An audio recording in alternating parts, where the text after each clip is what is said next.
Olá, meus queridos, aqui professor Eduardo de Aquino, para a partir deste momento a gente resolver a prova de Direito Civil para o cargo de analista judiciário, área judiciária do concurso do TRF da 5ª Região, beleza? Então, sem perda de tempo, vamos para a lousa, vamos analisar a primeira questão. Vem aqui comigo que você, tá aí a apresentação, né, no nosso slide, a partir da 35ª questão da prova, você tem a prova de Direito Civil. O que é que diz a questão 35? Uma pessoa falece no ano 2000. Então, note que a abertura da sucessão ocorre no momento da morte. Então, a abertura da sucessão ocorreu no ano 2000. Beleza. E a abertura do inventário somente é realizada em fevereiro de 2003. Assinale a alternativa que apresenta a legislação pertinente para essa partilha. Pessoal, cuidado aqui, tá? Por quê? Porque nós temos o nosso Código Civil atual, o Código Civil de 2002, ele foi publicado em janeiro de 2002 para viger apenas um ano depois, a partir de janeiro de 2003, né? Cuidado que nesta situação, a data do óbito, onde ocorreu a abertura da sucessão, ocorreu no ano 2000, onde estava em vigor o Código de 1916. E na nossa legislação, a regulamentação da sucessão, bem como a legitimidade para suceder, a capacidade para suceder, é regulada pela lei vigente na data da abertura da sucessão. Portanto, nesse caso, o Código Civil de 16, como eu acabei de explicar. Beleza? Então, vem aqui comigo a resposta aqui, facilmente, A de avião. Tranquilo? Ótimo. Vamos para a outra questão, a questão número 36. Pessoal, sinceramente falando, essa questão de 36 aí, ela está perdida, né, na prova de direito civil, porque na verdade é uma prova de direito tributário.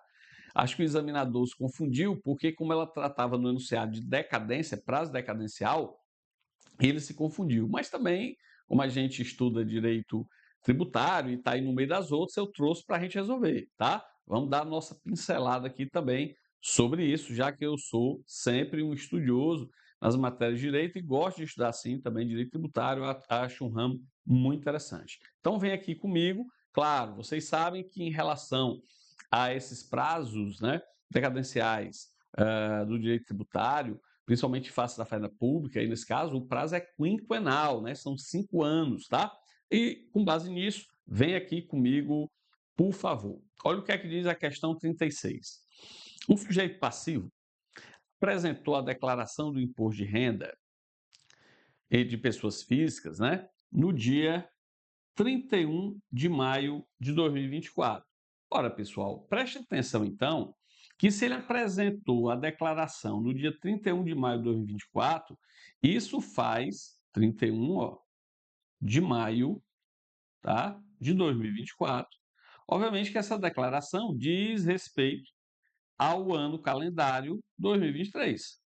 Então, 2023, ele auferiu renda, tem que pagar imposto de renda, a apresentação deve ocorrer, da declaração deve ocorrer em 2024. Como vocês sabem, nesse caso, nós temos um imposto de renda, né? Um imposto sujeito ao lançamento por homologação. A Receita Federal tem que homologar e tem um prazo para isso, né? Ela tem que homologar de forma expressa ou tácita. Tacitamente é quando o prazo decadencial se esgota, tá? Você também não pode ficar a vida inteira a depender da boa vontade e das conveniências da Receita Federal. Por isso que a lei traz esse prazo de 5 anos. Mas o problema aqui é a contagem. Esse prazo conta a partir de que data?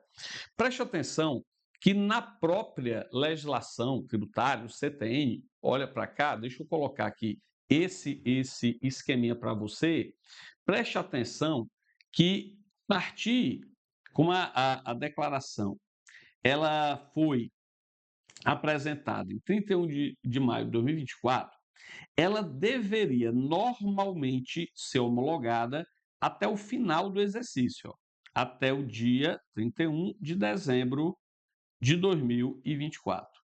Ocorre isso normalmente? Não, não ocorre isso normalmente, né? E é por essa razão que o CTN, expressamente, lá no artigo 173, inciso 1, ele diz textualmente que o prazo decadencial ele tem início a partir do primeiro dia do exercício seguinte àquele em que o lançamento poderia ter sido efetuado. Ora, pessoal, o lançamento poderia ter sido efetuado no dia 31 até o dia 31 de dezembro de 2024, né? Seguindo a máxima do artigo 173, inciso 1, a partir do dia 1º de janeiro de 2025, tem início o prazo decadencial. E como ele é de 5 anos, ele vai se esgotar no dia 1º de janeiro de 2030. Então, intervalo aqui de 5 anos, prazo decadencial. Resposta A de avião é a nossa resposta aqui, beleza?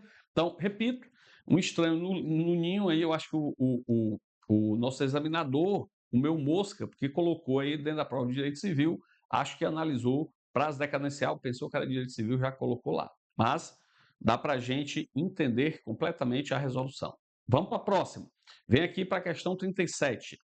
Rafael contraiu financiamento imobiliário com garantia hipotecária com instituição financeira, né, para adquirir bem imóvel.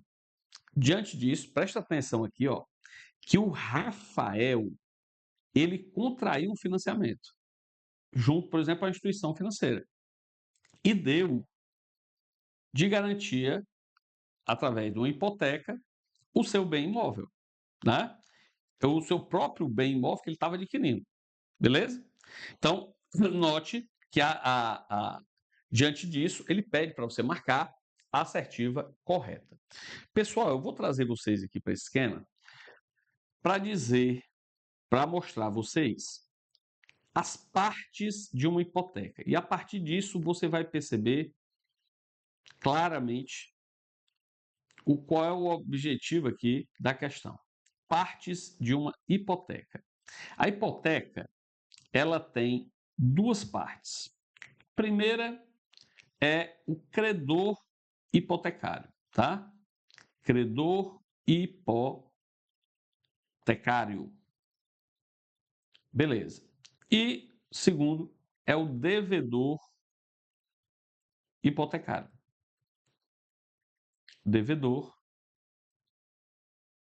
hipotecário. A partir desses nomes, fica fácil agora você compreender. Note, alguém, um devedor hipotecário, vai pleitear um empréstimo, por exemplo, junto a uma instituição bancária e dá em garantia um imóvel de sua propriedade. Então, ele é proprietário do imóvel e deu em garantia através do hipoteca para o pagamento de uma dívida. Beleza? Lembrem-se, o devedor hipotecário, ele possui a propriedade do bem. Lembre-se que quando eu falo de propriedade, eu estou dizendo que uma pessoa, ela detém os 5 poderes inerentes à propriedade. Veja, são os poderes inerentes à propriedade. Vamos lá. O poder de usar, o poder de fruir, o poder de dispor e o poder de sequela, né? 4 poderes inerentes à propriedade. Beleza?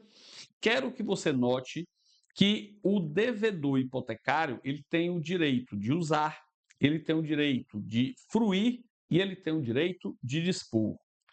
E o credor hipotecário tem o direito de sequela, porque ele tem o direito de perseguir o bem das mãos de quem o detenha ou possua, tá? Para garantir o pagamento da dívida. Quero que você observe que, nesse caso, a posse direta do bem vai ficar nas mãos do devedor hipotecário, sem problema nenhum.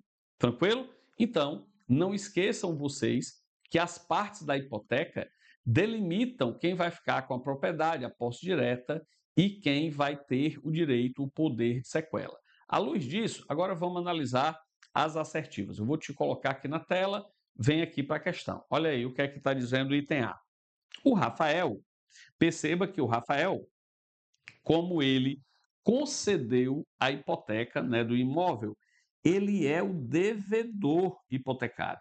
Daquelas partes que eu acabei de lhes dizer, o devedor hipotecário é o Rafael. E aí eu quero que você note o seguinte, que o Rafael exerce a posse direta, claro, ele vai ficar na posse do bem. Ele tem o direito, ó, como a gente viu, o poder de uso, né? E é proprietário do bem? Exatamente, a propriedade é dele. Então, o item A é a nossa resposta. A instituição financeira será proprietária? Não, não será proprietária. A instituição financeira terá apenas o poder de sequela. Rafael exerce a posse indireta? Não. Ele não vai se desfazer da utilização do bem, ele vai continuar usando o bem. E apesar de Rafael ser possuidor direto do imóvel, somente será proprietário quando concluir o pagamento das prestações contraídas. Errado. Veja, preste atenção que a hipoteca é diferente da cláusula de reserva de domínio. Na cláusula de reserva de domínio, nós temos isso aqui. Ele está falando no item D da cláusula de reserva de domínio. Quando eu transmito a posse do bem para uma outra pessoa, que se obriga a pagar aquele bem em prestações, mas a propriedade só se transmite quando ele paga a última prestação. É o caso da venda de um carro, né? Principalmente em bens móveis, que é aplicada essa cláusula. No bem imóvel é mais comum outra garantia, que é a hipoteca. E aí note, na hipoteca eu vou a um banco, pleiteio um empréstimo, compro um imóvel e deixo esse imóvel hipotecado. O que é isso? Esse imóvel garante o pagamento desse empréstimo. De fato, se eu deixo de pagar o empréstimo contratado, o banco executa a hipoteca e vende o imóvel. E vende o imóvel para se satisfazer. Então, ele se paga e o que sobrar, eventualmente, depois do pagamento de todas as despesas e tal, ele devolve para o devedor hipotecário. Beleza? E é tudo que ele não quer, né? O devedor não quer isso. Ele quer pagar todo o empréstimo para se livrar da hipoteca. Beleza? Isso, cuidado com esse tema. Nós vamos ter vídeos falando mais dessas garantias reais. Fiquem atentos. Volte comigo, vamos aqui para a próxima questão, a questão de número 38. Deixa eu tomar aqui uma água rapidinho, molhar a garganta.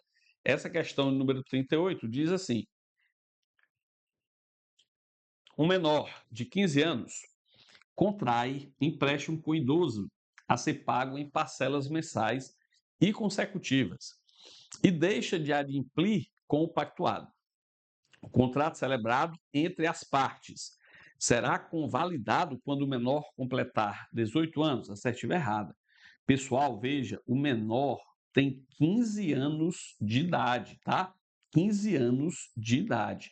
E aí, meus caros, eu chamo sua atenção, e aí meus alunos que estão comigo em sala de aula vão lembrar disso facilmente. Preste atenção no seguinte: absolutamente incapaz está proibido de atuar na vida civil. E se ele vier atuar, o contrato é nulo. Lembrando que invalidade é o gênero e nulidade e anulabilidade são suas espécies. Nesse caso, é uma invalidade mais rigorosa. Há uma nulidade aqui, tá? Perceba, portanto, que como o negócio jurídico será nulo, ele não pode ser convalidado e nem ratificado pelas partes. Portanto, o item A já está errado. Vamos para o item B.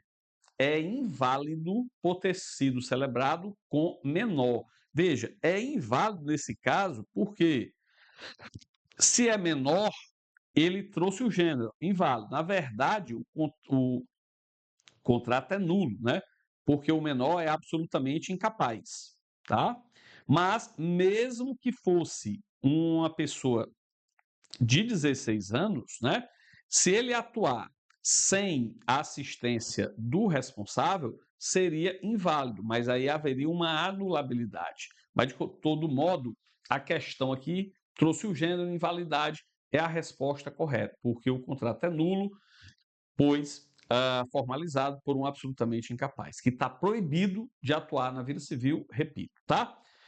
Ótimo. Voltando aqui, pessoal, o item C está errado, né, dizendo que é válido, e o item D está dizendo que é inválido por ter sido celebrado por idoso. Pelo amor de Deus, meu povo, não existe isso, né? A senilidade ou senectude, a idade avançada, não é fator incapacitante e, portanto, não interfere aqui na validade. Se a pessoa estiver mentalmente sã, ela é plenamente capaz, igual a todos nós. Fechou? Vem aqui comigo, vem aqui comigo. Vamos para a próxima. Vamos para a questão número 39. Questão número 39 diz assim: a respeito da responsabilidade civil, assinale a alternativa correta.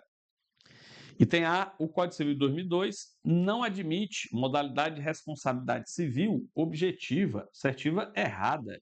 Pelo amor de Deus, só o que admite, né? Responsabilidade objetiva dos pais, tutores, curadores, responsabilidade objetiva do empregador em relação aos danos causados por seus empregados, né? Então são várias as hipóteses de responsabilidade civil objetiva. Lembrando que a responsabilidade objetiva ela pode ocorrer diretamente da lei, como o Código elenca, várias, como ela também ocorre naquelas atividades de risco. Então, sempre que a atividade normalmente desenvolvida pelo agente puder causar um risco a direito alheio, se este risco sobrevier, ele vai responder e responde de forma objetiva, tá? Então, errada a assertiva A, vamos para a assertiva B. O juiz não pode condenar em valor menor ao que foi pleiteado pela parte a título de indenização, sob pena de violar o princípio da congruência. É errado, pessoal, pelo amor de Deus.